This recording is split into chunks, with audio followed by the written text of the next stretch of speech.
जय हिंद साथियों। यूपीएसआई दरोगा भर्ती 2025 के लिए हम इंडियन पॉलिटी या भारतीय संविधान के प्रीवियस ईयर क्वेश्चंस कवर कर रहे हैं, जिसमें आज हमारा सेट नंबर 3 रहने वाला है। आप सभी को बता दें कि आपको यहाँ पर 2012 के, 2017 के और 2021 के only previous year questions complete कराए जा रहे हैं। क्वेश्चन के साथ साथ क्वेश्चन का डिटेल एक्सप्लेनेशन भी कराया जा रहा है।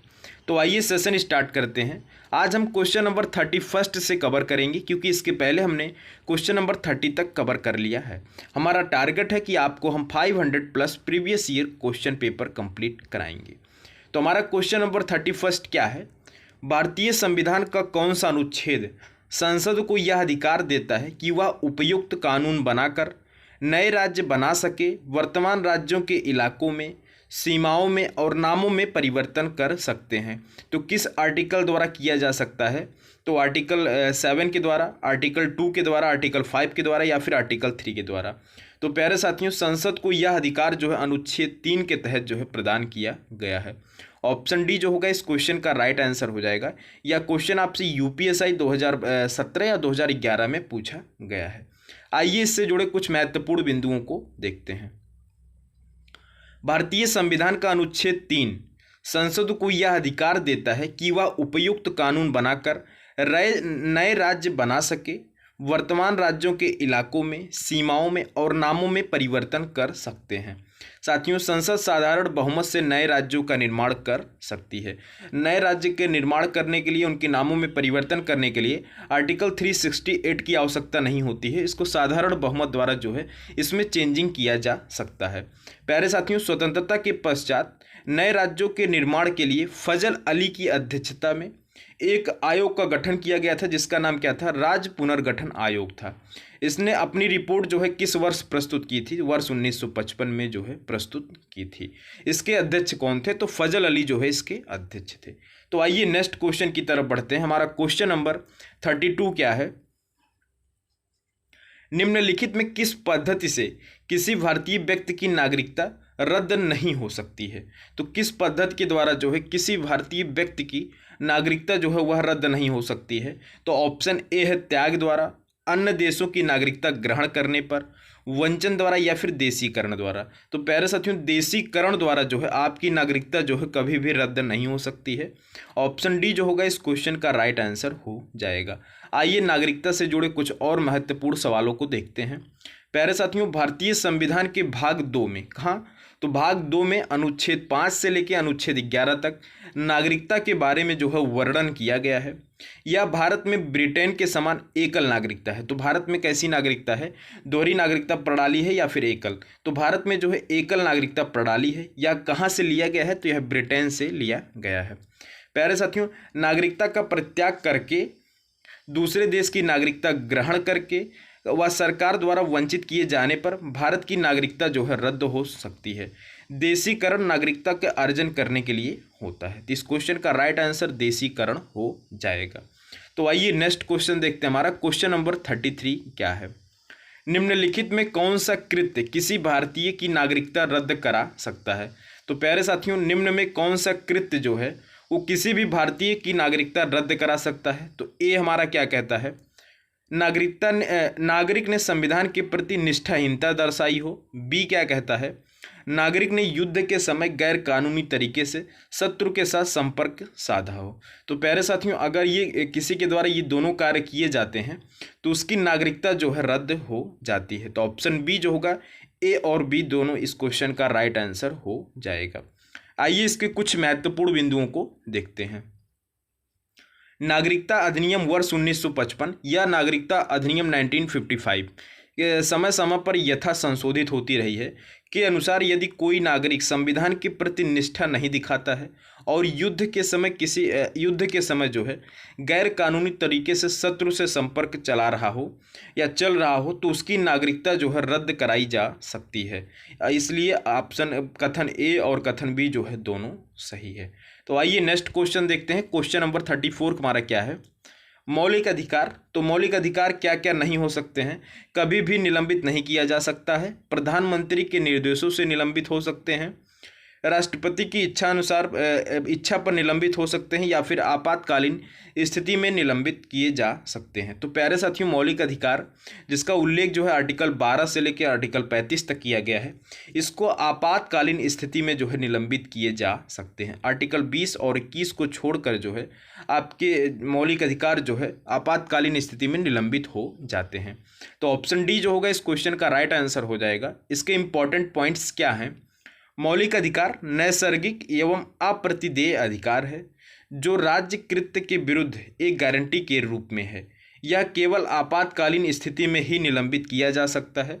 अनुच्छेद 20 और 21 को छोड़कर जो है यह 44वें संवैधानिक संशोधन में मतलब बताया गया था कि अनुच्छेद 20 और 21 को छोड़कर आपातकालीन स्थिति में आपके मूल अधिकार जो है क्या हो जाते हैं? निलंबित हो जाते हैं। तो आइए नेक्स्ट क्वेश्चन देखते हैं। क्वेश्चन नंबर 35 हमारा क्या है? भारतीय संविधान में किस अनुच्छेद के अंतर्गत नागरिकों को मौलिक अधिकार प्रदान किए गए हैं? तो प्यारे साथियों, मौलिक अधिकार जो है भारतीयों को किस आर्टिकल के अंतर्गत प्रदान किए गए हैं? तो भाग 3 किस में प्रदान किए गए हैं? तो भाग 3 के अनुच्छेद 12 से लेके अनुच्छेद 35 तक या आर्टिकल 12 से लेके आर्टिकल 35 तक जो है व्यक्ति को मौलिक अधिकार प्रदान किए गए हैं। तो ऑप्शन बी जो होगा इस क्वेश्चन का राइट आंसर हो जाएगा। इसके इंपॉर्टेंट पॉइंट्स क्या हैं? भारतीय संविधान का भाग 3 कौन सा? तो भारतीय संविधान का भाग 3 अनुच्छेद 12 से 35 तक मौलिक अधिकार का वर्णन किया गया है। वर्तमान में कुल 6 मौलिक अधिकार प्रदान किए गए हैं, जबकि मूल संविधान में 7 मौलिक अधिकार थे।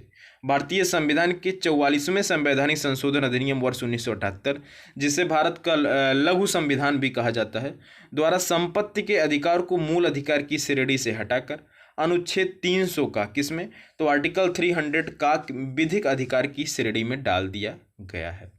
तो पहले हमारे जो है कितने मूल अधिकार थे? तो 6 मूल अधिकार थे। अब कितने हैं? तो 7 मौलिक अधिकार। पहले हमारे 7 मौलिक अधिकार थे, लेकिन अब 6 मौलिक अधिकार जो है प्रदान किए गए हैं। मौलिक अधिकार का वर्णन भाग 3 में आर्टिकल 12 से लेकर आर्टिकल 35 तक किया गया है। नेक्स्ट क्वेश्चन आता है हमारा क्वेश्चन नंबर 36। भारतीय संविधान के किस भाग को भारत का मैग्ना कार्टा कहा जाता है? यूपीएसआई 2021 का क्वेश्चन है। तो भारतीय संविधान के किस भाग को भारत का मैग्ना कार्टा कहा जाता है? तो भाग 3 को जो है भारतीय संविधान का या भारतीय संविधान का मैग्ना कार्टा कहा जाता है। इसके इंपॉर्टेंट पॉइंट्स क्या हैं? भारतीय संविधान के भाग 3 को अनुच्छेद 12 से 35 तक मौलिक अधिकार के उपबंध किया गया है। मौलिक अधिकार को ही जो है भारतीय संविधान का मैग्ना कार्टा कहा जाता है। प्यारे साथियों, इसको जो है न्यायालय द्वारा प्रवर्तनीय कराया जा सकता है। तो अतः इस क्वेश्चन का राइट आंसर भाग 3 हो जाएगा।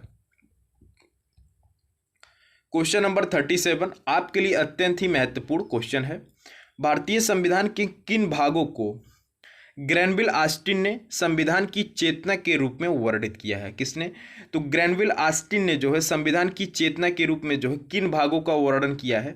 तो भाग 3 और भाग 4 को जो है संविधान की चेतना के रूप में वर्णन किया गया है। तो इस क्वेश्चन का राइट आंसर ऑप्शन डी हो जाएगा।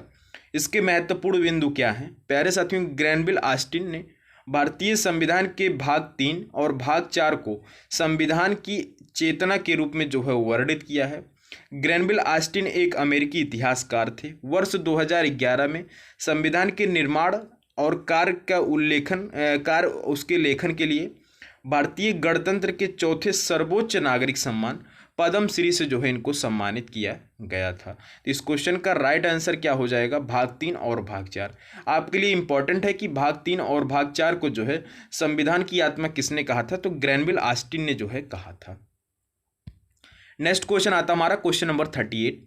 मौलिक अधिकार उनके आधुनिक नाम है जिसे पारंपरिक के रूप में से जाना जाता है। तो प्यारे साथियों, किस रूप में जाना जाता है? तो मौलिक अधिकार उनके आधुनिक नाम है, तो उनको किस नाम से पहले जाना जाता था? तो प्यारे साथियों, प्राकृतिक अधिकार, नागरिक अधिकार, राजनीतिक अधिकार या संवैधानिक अधिकार। तो किसके नाम से जाना जाता था? तो उनको जो है प्राकृतिक अधिकार के नाम से जाना जाता था। ऑप्शन ए जो होगा इस क्वेश्चन का राइट आंसर हो जाएगा। यह क्वेश्चन भी आपसे 2021 में पूछा गया है। प्यारे साथियों, प्राकृतिक अधिकार वे अधिकार हैं जिन्हें मानवीय कानूनों द्वारा निरस्त या प्रतिबंधित नहीं किया जा सकता है। कौन से अधिकार? तो प्राकृतिक अधिकार वे अधिकार हैं जिसे मानवीय कानूनों द्वारा निरस्त या प्रतिबंधित नहीं किया जा सकता है, जिसका आधुनिक नाम मौलिक अधिकार है। किसका? तो प्राकृतिक अधिकार का मौलिक नाम क्या है? तो मौलिक अधिकार है। नागरिक अधिकार व्यक्तियों की वे अधिकार हैं जिन्हें जाति, लिंग, आयु, रंग, भेदभाव जैसी विशेषताओं के आधार पर अनुचित व्यवहार से बचाया जा सकता है, जबकि संवैधानिक अधिकार से तात्पर्य उन अधिकारों से है जिसका उल्लेख संविधान में हुआ है। तो इस क्वेश्चन का राइट आंसर प्राकृतिक अधिकार हो जाएगा। आइए नेक्स्ट क्वेश्चन देखते हैं। क्वेश्चन नंबर 39 हमारा क्या है? न्यायिक समीक्षा का सिद्धांत किस देश में उत्पन्न हुआ और फिर विकसित हुआ? तो संयुक्त राज्य अमेरिका में, यूनाइटेड किंगडम में, न्यूजीलैंड में या फिर भारत में? तो प्यारे साथियों, न्यायिक समीक्षा का सिद्धांत जो है कहाँ पर उत्पन्न हुआ था? तो यह संयुक्त राज्य अमेरिका में उत्पन्न हुआ था और फिर विकसित हुआ है। ऑप्शन ए जो होगा इस क्वेश्चन का राइट आंसर हो जाएगा। इसके इंपॉर्टेंट पॉइंट्स क्या हैं? संयुक्त राज्य अमेरिका सार्वरी बनाम मेडिसिन मामले 1803 में न्यायिक समीक्षा के सिद्धांत को प्रतिपादित करने वाला पहला देश है। भारत में न्यायिक समीक्षा से संबंधित प्रावधान अनुच्छेद 13 में, अनुच्छेद 32 में और अनुच्छेद 226 में जो है किए गए हैं। तो इस क्वेश्चन का राइट आंसर ऑप्शन क्या हो जाएगा? तो इस क्वेश्चन का राइट आंसर जो हमारा हो जाएगा वो ऑप्शन ए हो जाएगा। आइए नेक्स्ट क्वेश्चन देखते हैं। क्वेश्चन नंबर 40 हमारा क्या है? किस मौलिक अधिकार का लक्ष्य है सामाजिक विभेद उन्मूलन करना? तो प्यारे साथियों, सामाजिक विभेद उन्मूलन करना जो है किस मौलिक अधिकार का किस मौलिक अधिकार का लक्ष्य है? तो प्यारे साथियों, समानता का अधिकार जो है इसका लक्ष्य है कि सामाजिक विभेद का उन्मूलन करना। ऑप्शन डी जो होगा इस क्वेश्चन का राइट आंसर हो जाएगा। आइए कुछ इसके इंपॉर्टेंट पॉइंट्स देखते हैं। भारतीय संविधान का अनुच्छेद 14 से लेकर 18 तक समानता के अधिकार के बारे में उपबंध किए गए हैं। समानता के मौलिक अधिकार का लक्ष्य सामाजिक विभेद उन्मूलन करना है। तो इस क्वेश्चन का राइट आंसर समानता का अधिकार हो जाएगा। नेक्स्ट क्वेश्चन आता हमारा क्वेश्चन नंबर 41। मौलिक अधिकारों के अंतर्गत कौन सा अनुच्छेद बच्चों के शोषण से संबंधित है? तो प्यारे साथियों, कौन सा आर्टिकल बच्चों के शोषण से संबंधित है? तो आर्टिकल 17 किसके बारे में बोलता है? अस्पृश्यता के अंत के बारे में बोलता है। आर्टिकल 18 किसके बारे में बोलता है? उपाधियों के अंत के बारे में बोलता है। जबकि ऑप्शन डी हमारा अनुच्छेद 24 क्या बोलता है? बच्चों के शोषण से संबंधित है। तो ऑप्शन डी जो होगा इस क्वेश्चन का राइट आंसर हो जाएगा। साथियों, भारतीय संविधान के अनुच्छेद 24 के अनुसार 14 वर्ष से कम आयु के बच्चों को किसी भी कारखाने या खान में काम करने के लिए नियोजित नहीं किया जाएगा। किसी भी अन्य परिसंकट में नियोजन के लिए नहीं लगाया जाएगा। तो इस क्वेश्चन का राइट आंसर अनुच्छेद 24 हो जाएगा। साथियों, अनुच्छेद 17 जो है अस्पृश्यता के अंत से संबंधित है। अनुच्छेद 18 जो है उपाधियों के अंत से, जबकि अनुच्छेद 23 हमारा जो है मानव के दुर्व्यापार एवं बालात श्रम का प्रतिषेध करता है। तो आइए नेक्स्ट क्वेश्चन की तरफ बढ़ते हैं। क्वेश्चन से जुड़ा अगर आपको कोई भी डाउट होता है तो आप लोग कमेंट बॉक्स में कमेंट कर सकते हैं। भारतीय संविधान के किस प्रावधान द्वारा अस्पृश्यता का उन्मूलन किया गया है? तो आपको पता होगा कि अनुच्छेद 17 के द्वारा जो है अस्पृश्यता का उन्मूलन किया गया है। यह भी यूपीएससी का प्रश्न है। ऑप्शन सी जो होगा इस क्वेश्चन का राइट आंसर हो जाएगा। साथियों, भारतीय संविधान का अनुच्छेद 17 द्वारा जो है अस्पृश्यता के उन्मूलन किया गया है। अनुच्छेद 14 में विधि के समक्ष समानता की बात कही है। अच्छा, अनुच्छेद 19 में वाक स्वतंत्रता आदि के विषय में कुछ अधिकारों का संरक्षण दिया गया है। अनुच्छेद 21 में जो है प्राण दैहिक स्वतंत्रता का संरक्षण किया गया है। नेक्स्ट क्वेश्चन आता हमारा क्वेश्चन नंबर 43 क्या है? भारत के नागरिकों के मौलिक अधिकारों के संदर्भ में निम्नलिखित में कौन सा कथन सही है? प्यारे साथियों, अस्पृश्यता एक अपराध है और ऐसा आचरण करने वाले को कानून से सजा मिल सकती है। तो यह भी जो हमारा सही है। अस्पृश्यता जो है एक अपराध है, इसलिए जो है आर्टिकल 17 में इसको प्रतिबंधित किया गया है। बी क्या कहता है? भारत के नागरिक किसी अन्य देश की उपाधि ग्रहण नहीं कर सकते हैं। यह आर्टिकल 18 में बोला गया है। तो इस तरह हमारा ऑप्शन ए और ऑप्शन बी दोनों सही हो जाएगा। ऑप्शन डी जो होगा इस क्वेश्चन का राइट आंसर हो जाएगा। यह 2017 का क्वेश्चन है।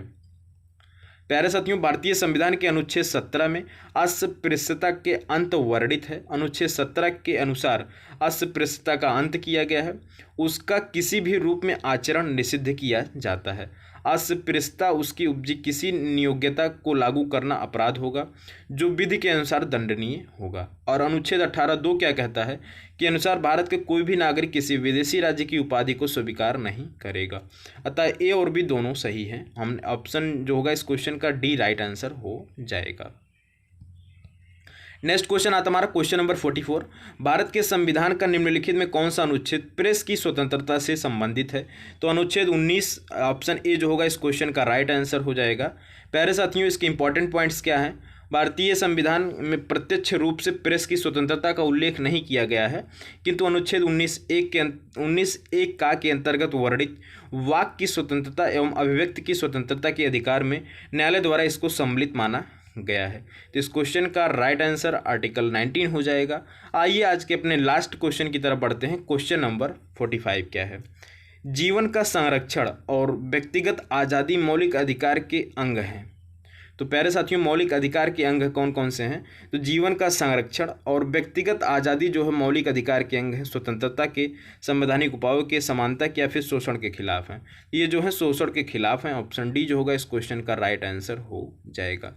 प्यारे साथियों, अगर सेशन आपको अच्छा लगा हो तो वीडियो को लाइक, चैनल को सब्सक्राइब और वीडियो को शेयर करना ना भूलिएगा।